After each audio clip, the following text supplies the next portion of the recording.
right, what is up, everybody? My name is Christopher Doe. I'm an award-winning musician based in the Coachella Valley. You can find me on Instagram, YouTube, Facebook, and anywhere that you stream music. This one's going to be a little more personal and probably a little more, a little shorter. I hope everybody had a fantastic holiday season.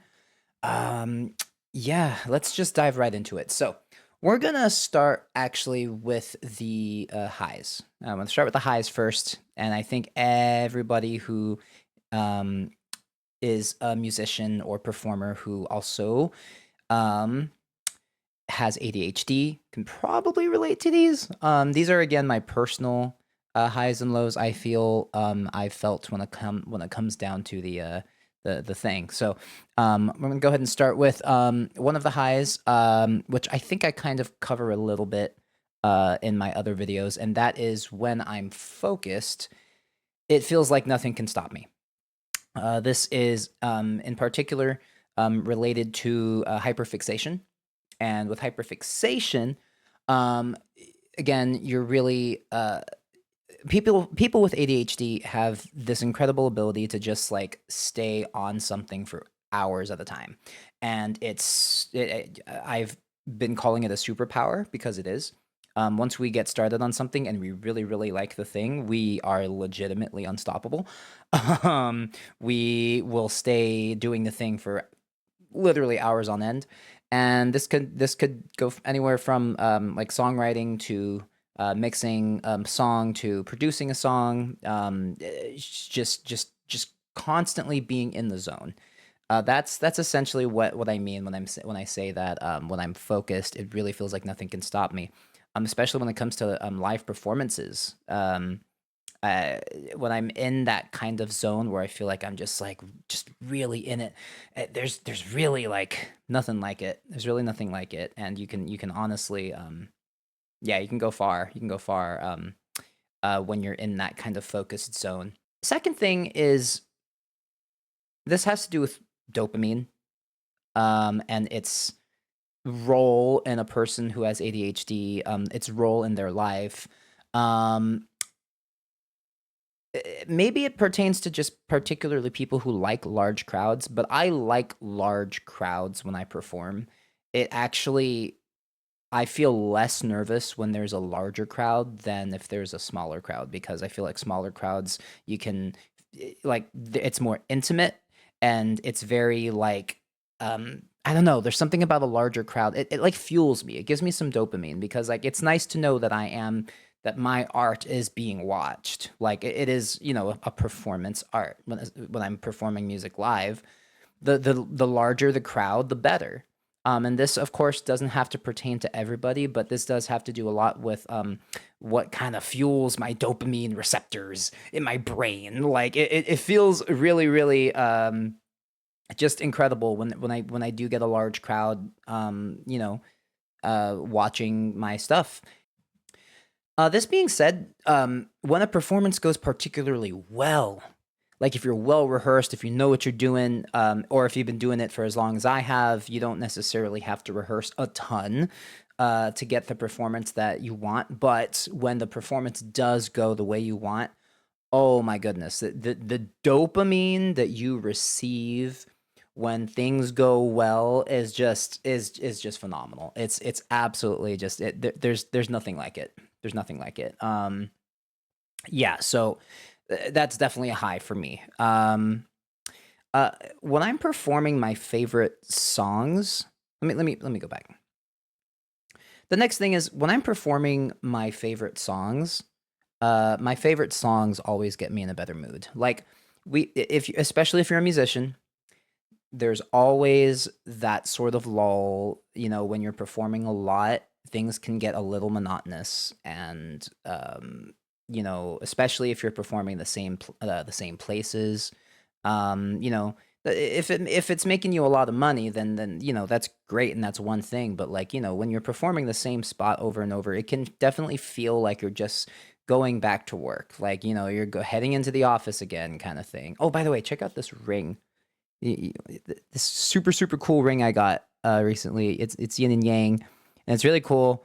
I got it the other day at a store with like crystals and all the all the fun stuff and what have you. But anyway, I haven't had a yin yang piece of jewelry in a very long time.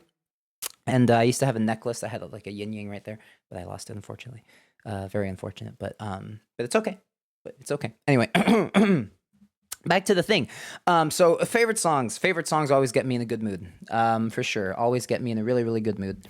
So I would suggest, like, obviously, if you're a musician, you're playing covers and stuff, you got to make sure you're playing the money making covers and the top 40s hits and blah blah blah blah blah.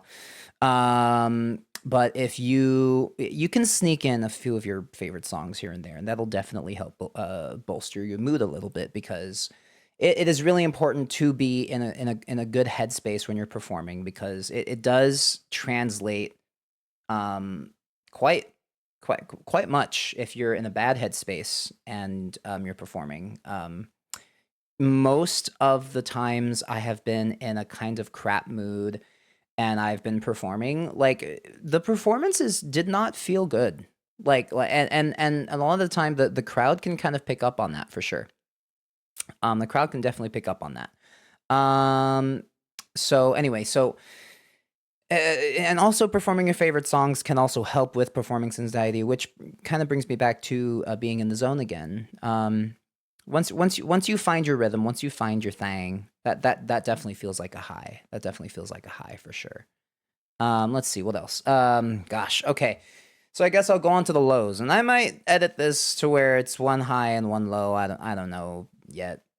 It's been a while since I've done a video. It's been like almost 2 weeks now, I think, and it's just it's intense. I don't know how people do daily uploads, to be honest with you, because I can barely keep up with a weekly.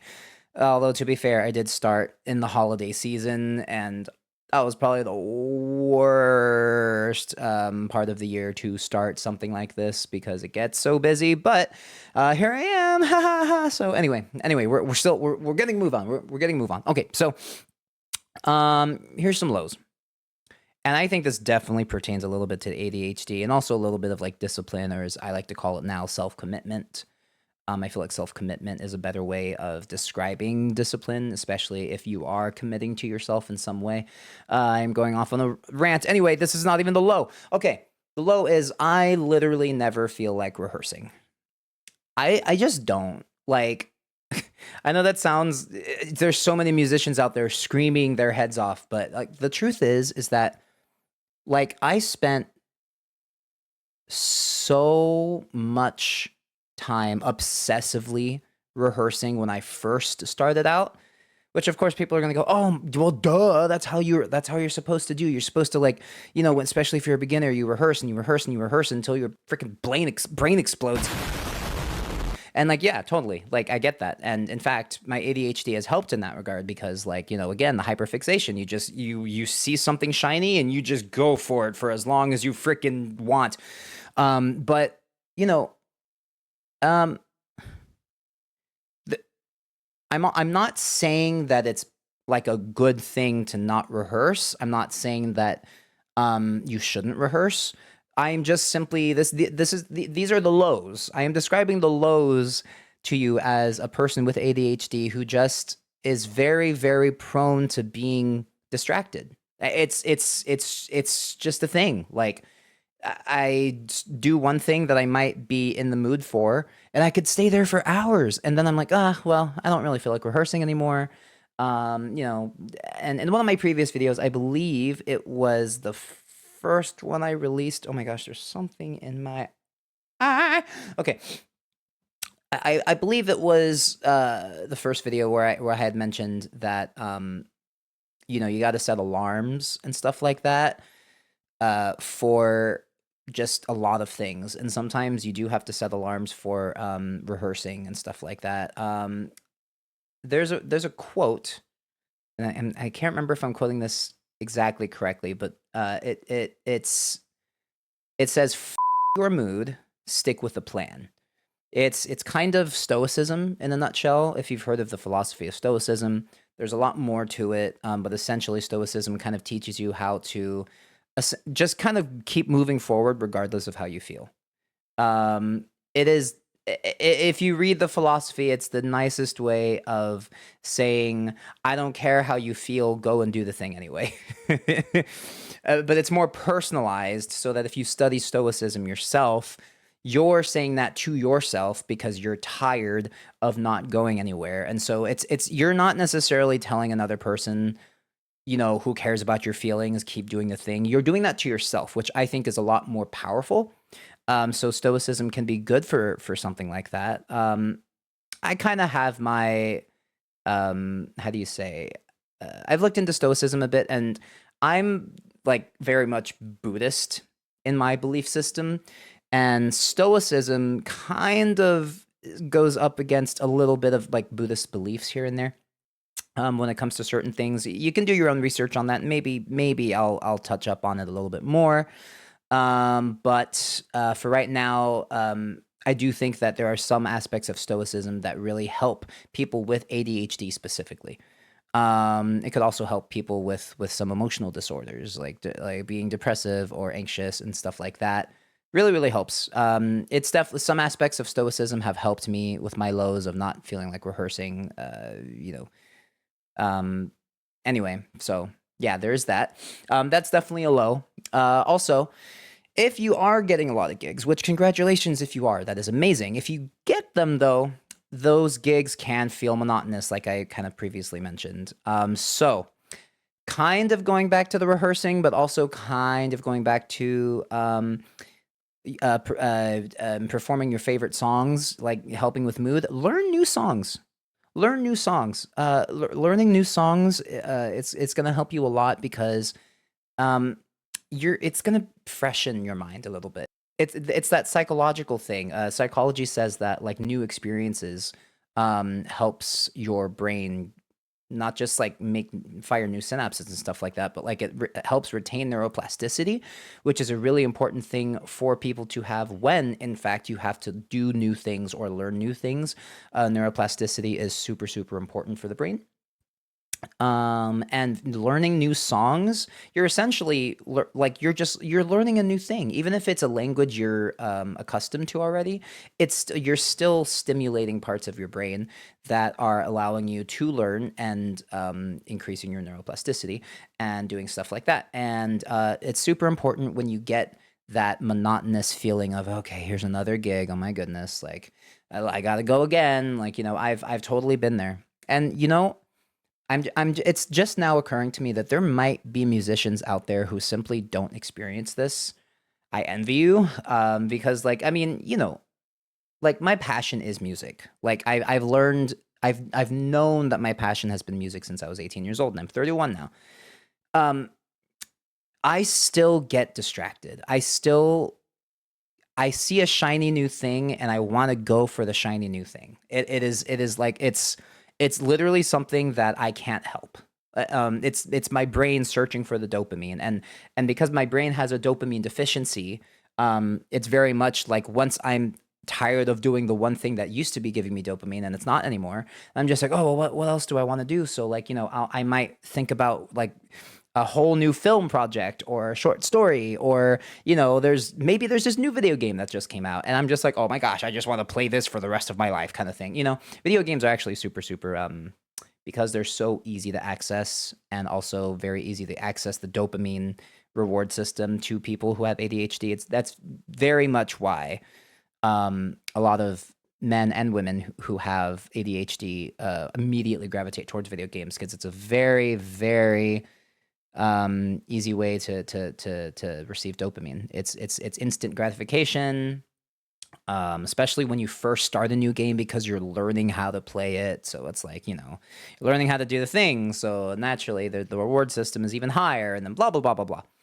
One of the super, super rant again. That's one of the reasons why it's very hard for me to finish single player campaigns, because once I learn the game, like now I'm good at the game and like, oh yeah, let's go, let's do the thing. And then once I'm too good at the game, you could always bring your difficulty up or whatever, and that's fine. But it's still just like, it's really hard for me to finish because then I get bored of it. It's the strangest thing. Like I can't like I'm sure you can relate gamers out there who are not just musicians, but gamers, I'm sure you can relate to that. Um but anyway, so going back to the music stuff before I get too deep into this rant. Yeah, many gigs can feel monotonous. You can get tired. So learn new songs and do songs that you really like doing. Um so yeah, I kind of already touched on this bullet point without meaning to. This is another low, and uh, it reads, "Other things interest me too easily." Yeah, but I did put in parentheses what to do when those things happen, and that again, set alarms.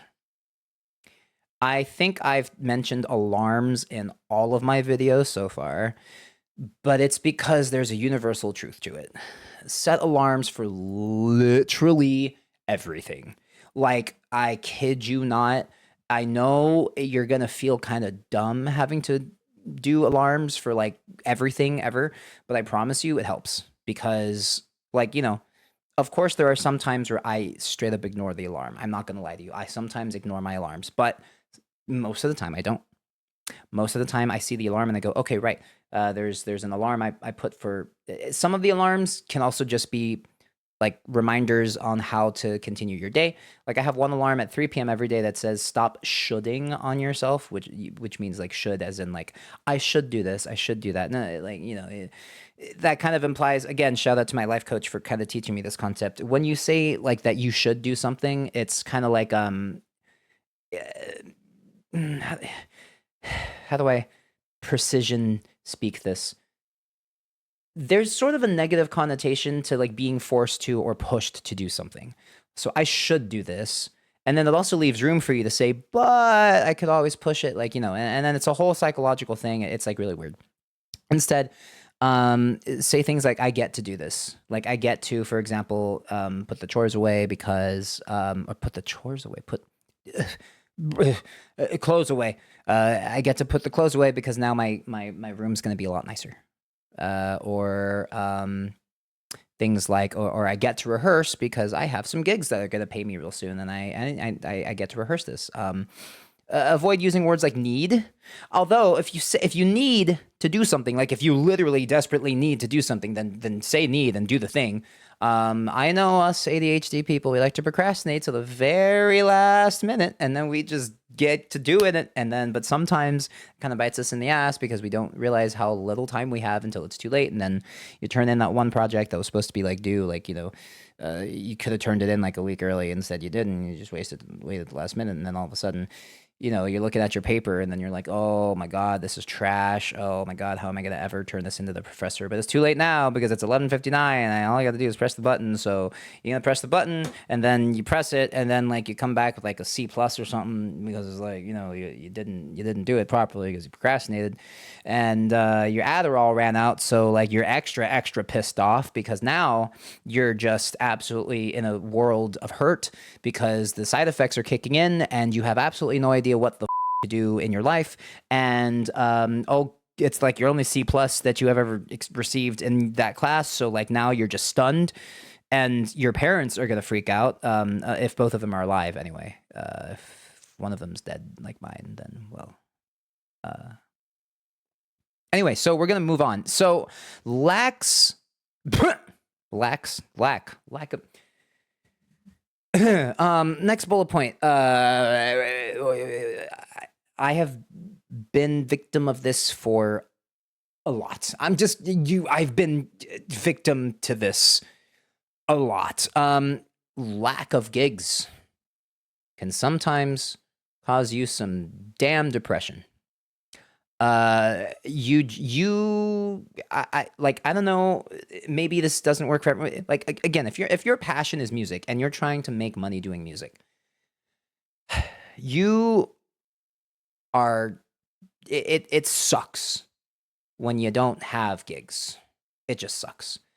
And again, I've fallen victim to this a lot. It sucks. The best thing I could possibly advise when you're stuck in this rut is to simply find other work. Um, Back in 2021, I made a New Year's resolution to just work on music.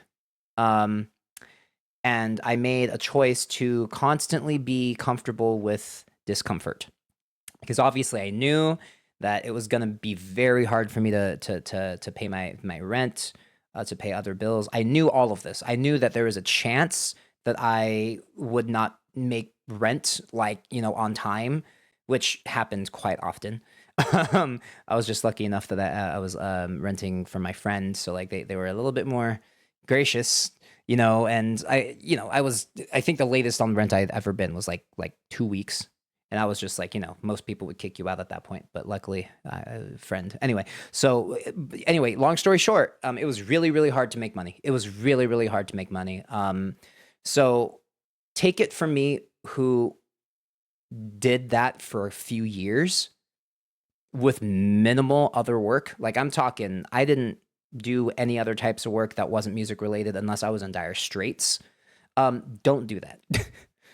uh, like, if it's guaranteed that you get work with doing the thing you like, it doesn't have to be music. If you're watching this and you're not a musician, that's fine. But if it's guaranteed you're doing the thing that you really, really love and it's going to make you money, then okay, yeah, you can probably make that kind of choice. But at the time, it was a year after the lockdown. I was just in a state of perpetual depression, and I thought that the cure for that was to just feel more fulfilled by just pursuing that passion and just going balls deep. Now, it did work to an extent. I did feel fulfilled. I got better at my craft. I wrote a lot more. I did things. I made it work. Very, very. I was constantly in survival mode.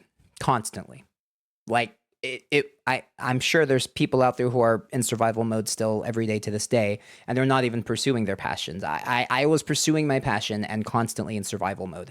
So if you're another rant kind of, but it's super relevant. If you follow Mark Hamill, there's this like interview. Mark Hamill is like Luke Skywalker or like the Joker in the animated Batman series. Mark Hamill will straight up say to you to not pursue acting.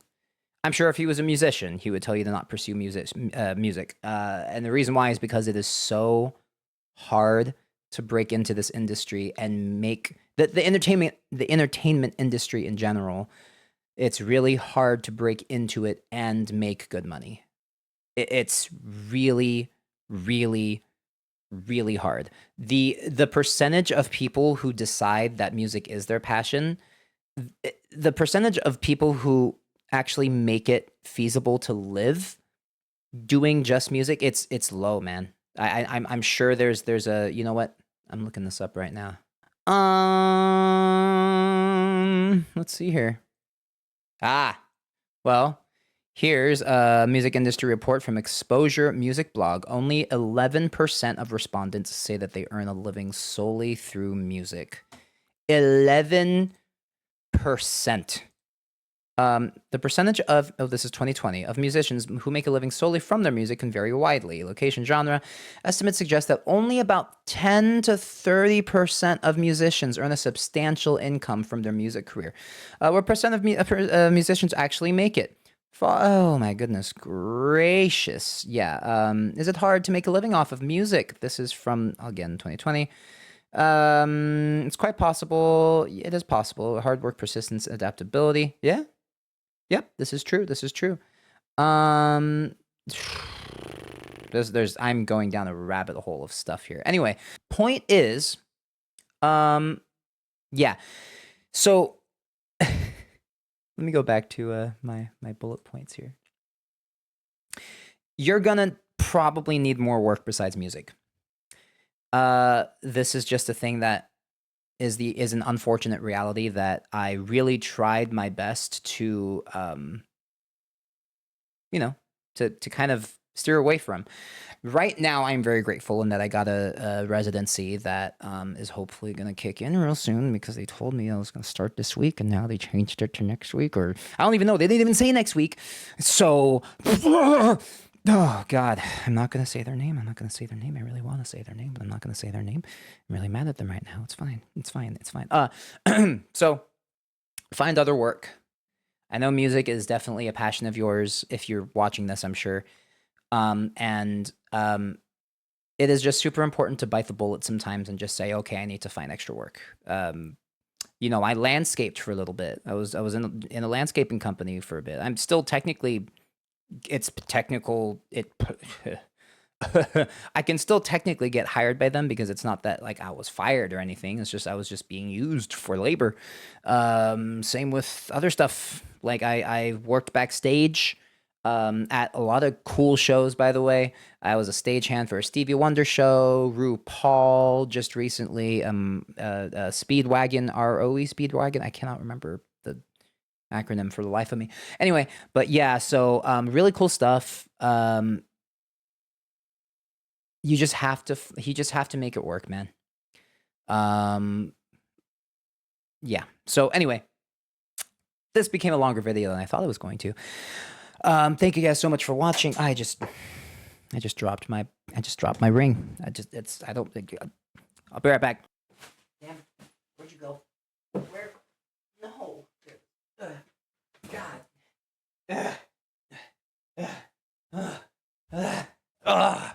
Okay. All right. Got my ring. So, anyway, guys, thank you so much for watching this really weird rant. I'm hopefully going to come out with another video later this week as well. But for right now, my name's Christopher Doe. Check out my album. Yeah, check out my album. And I'll see you in the next video. Toodles.